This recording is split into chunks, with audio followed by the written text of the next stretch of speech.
Good morning students, how are you? I hope you are well at home. Students, जैसे कि आप जानते हैं कि कोविड-19 की वजह से जो है हमारे स्कूल जो अब तक ओपन नहीं हो पाए हैं। जब तक ओपन नहीं होते स्कूल तब तक जो हम अपनी ऑनलाइन क्लासेस के माध्यम से जो है अपनी स्टडी है वो कंटिन्यू रखेंगे।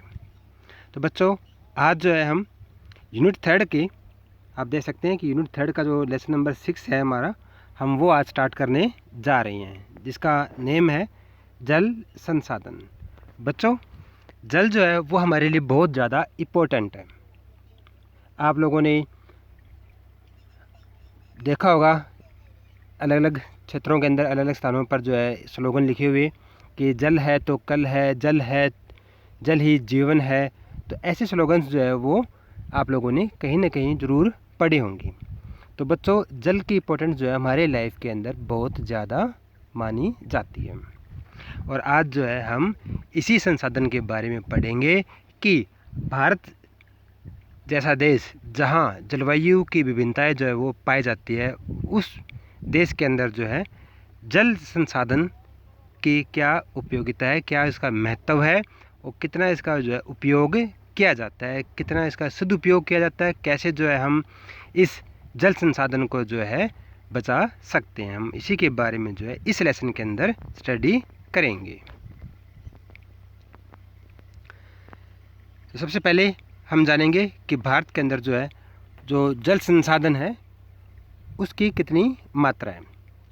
तो भारत जो है विश्व के धरातलीय क्षेत्र का लगभग 2.47% जो है उसका क्षेत्र आता है, और इस क्षेत्र के अंदर जो है हम सिर्फ 6% जो है 6% ही जो है हमारे यहाँ पूरे विश्व का जो है जल संसाधन पाया जाता है, और जनसंख्या का लगभग जो है 17% भाग जो है वो यहाँ पाया जाता है। तो बच्चों, यहाँ देख सकते हैं आप लोग कि हमारे पास जो भौगोलिक क्षेत्र है वो काफ़ी कम है, 2.47 है, और जल संसाधन है वो उसकी भी मात्रा भी जो है वो भी काफ़ी कम है। लेकिन जो जनसंख्या है वो हमारे पास काफ़ी है, क्योंकि पूरे संसार की जो है 16% जनसंख्या भारत अकेले देश के पास है। तो यहाँ पर हमारे पास जनसंख्या अधिक है, जबकि जो क्षेत्र है वो कम है, और उसके अंदर पाए जाने वाला जल संसाधन जो है वो भी कम है। देश में एक वर्ष में वर्षण से प्राप्त कुल जल की मात्रा लगभग 4000 घन किलोमीटर है, जो कि पर्याप्त मात्रा में उसको मान सकते हैं। धरातलीय जल और पुनः प्रतियोग भौम जल से 1869 घन किलोमीटर जल उपलब्ध है। इसमें से केवल 60% जल का लाभदायक उपयोग किया जा सकता है, और जो 40% है उसका हम जो है उपयोग नहीं कर सकते। अब हम बात करते हैं कि जो जल संसाधन है वो कौन कौन से माध्यम से जो है हमें मिलता है। तो सबसे पहले हम बात करते हैं धरातलीय जल संसाधन। बच्चों, यहाँ धरातलीय जल संसाधन और दूसरा भौम जल जो है, दो माध्यम से जो है हमें जल जो उपलब्ध होता है। तो सबसे पहले जो है हम धरातलीय जल संसाधन के बारे में जानेंगे। धरातलीय जल के 4 मुख्य स्रोत हैं, जिसमें नदियाँ, झीलें, तलैया और तालाब। ये 4 जो है संसाधन हमारे धरातलीय जल संसाधन हैं। देश में कुल नदियाँ तथा उनकी जो सहायक नदियों की जो कुल लंबाई जो है, अगर हम बात करते हैं, जो सबसे लंबी और सबसे छोटी की जो लंबाई होगी वो 1.6 किलोमीटर जो वो मानी जाती है, और इससे अधिक कितनी भी हो सकती है। तो 1.6 किलोमीटर से लंबी जो नदियां हैं उनकी जो भारत के अंदर संख्या है वो है 10,360 नदियाँ।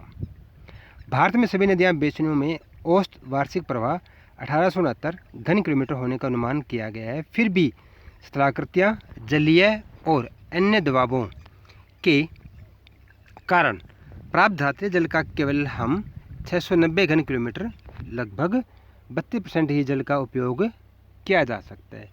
बाकी का जो जल प्रवाह क्षेत्र है वो बह जाता है, और यहाँ जल ग्रहण क्षेत्र में जो है वो वर्षा के ऊपर निर्भर करता है।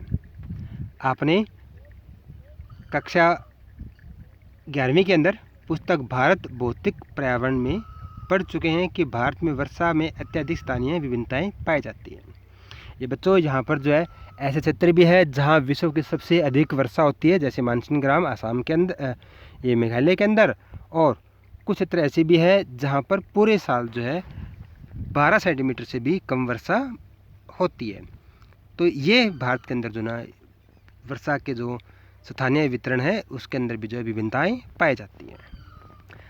वर्षा मुख्य रूप से जो होती है वो होती है हमारे यहाँ मानसूनी वर्षा होती है, जिसके कारण यहाँ की जो नदियाँ हैं उनमें पानी प्रचुर मात्रा में बहता है, जिसमें गंगा, ब्रह्मपुत्र और बराक नदियों के जलग्रहण क्षेत्र में वर्षा अपेक्षाकृत अधिक होती है। ये नदियाँ यद्यपि देश के कुल क्षेत्र के लगभग 1/3 भाग पर पाई जाती है, जिसमें कुल धरातल जल संसाधनों का 60% जल पाया जाता है।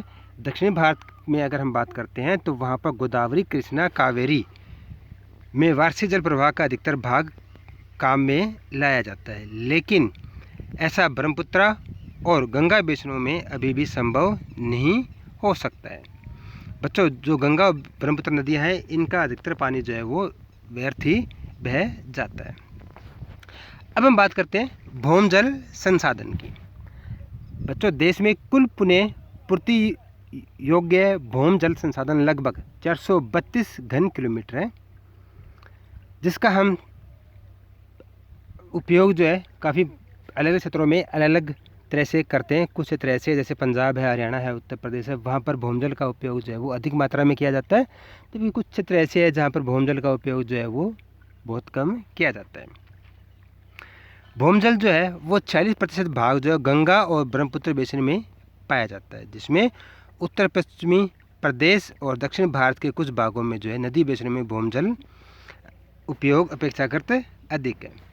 देश में राज्यवार संभावित भौम जल के उपयोग को चित्र नंबर 6.3 में दर्शाया गया है। पंजाब, हरियाणा, राजस्थान और तमिलनाडु राज्यों में भौम जल का उपयोग बहुत अधिक होता है, परंतु कुछ राज्य हैं जैसे छत्तीसगढ़, उड़ीसा, केरल आदि अपने भौम जल क्षमता का बहुत कम उपयोग करता है, जबकि गुजरात, उत्तर प्रदेश, बिहार, त्रिपुरा और महाराष्ट्र अपने भौम जल संसाधन का मध्यम दर से जो है वो उपयोग करते हैं। यदि वर्तमान प्रवृत्ति द्वारा यही जारी रहा कि जिस तरीके से हम अपने भौम जल का उपयोग कर रहे हैं, तो इससे जो है आने वाले समय के अंदर जो है इसकी आपूर्ति करना जो काफ़ी आवश्यकता हो जाती है, इसके जो है पुनर्भरण करना बहुत ज़रूरी हो जाता है। उसके बाद ये कहता है कि जितना हम इसका उपयोग करते रहेंगे अधिक, तो उतनी ही जो हमारे पर्यावरण के अंदर जो है समस्या उत्पन्न होती जाएगी और सामाजिक उथल पुथल और विघटन का कारण भी यह हो सकता है। उसके बाद ये अगला कह रहा है कि जो लेगिन और पच्छ जल। लेगुन बच्चों, ये समुद्र के किनारों पर जो है ना प्रवाल जो जीव है उनके माध्यम से जो ना ये लेक्स बनती है, झील बनती है। ये अधिकतर जो है भारत के पूर्वी और पश्चिमी तटीय किनारों पर जो है ये पाई जाती है। भारत का समुद्री तट रेखा विशाल, काफ़ी लंबा है ये भारतीय तट रेखा जो है, और कुछ राज्यों में समुद्र तट बहुत दंत्रित तरह से जो है वो कटा हुआ है। इसी कारण जो बहुत सी लेगून जो झील है उनका जो है वो निर्माण हो जाता है। केरल, उड़ीसा, पश्चिम बंगाल में इन लेगून और झीलों में बड़े धरातलीय जल संसाधन जो है वो पाए जाते हैं। इनका उपयोग जो है मछली पालन, चावल की कृषि, कुछ चावल की किस्में ऐसी हैं जो खारे पानी के अंदर, जो समुद्र का जो खारा पानी है उससे भी जो ना वो वहाँ भी जो से उस पानी के माध्यम से जो उत्पादन किया जा सकता है चावल का। और नारियल की जो कृषि है वो अच्छी तरह से की जा सकती है। यहाँ हम जो है इतना ही ये टॉपिक करेंगे, क्योंकि अब तक जो है हमने धरातलीय जल संसाधन और भूमि जल संसाधन और लघु तथा पच्छ जल का जो जल के जो मात्रा जो मिलती है हमें उनके माध्यम से हमें मिलती है और उनके उपयोग के बारे में आपको बताया गया है। कल जो है हम जल की मांग और उपयोग के बारे में हम करेंगे कि किन क्षेत्रों में मांग है, जैसे सिंचाई के अंदर, उद्योगों के अंदर, मछली पालन के अंदर, घरेलू उपयोग, इनका उपयोग के बारे में हम करेंगे। और इनका उपयोग जैसे सिंचाई के लिए हम नदियों पर कितना डिपेंडेंट है, वर्षा पर कितने डिपेंडेंट है और भूमजल पर कितने डिपेंडेंट है, ये सब टॉपिक जो है हम इस जल की मांग और उपयोग के अंदर जो है हम करेंगे। तो बच्चों आज के लिए इतना ही। Thank you friends, have a nice day.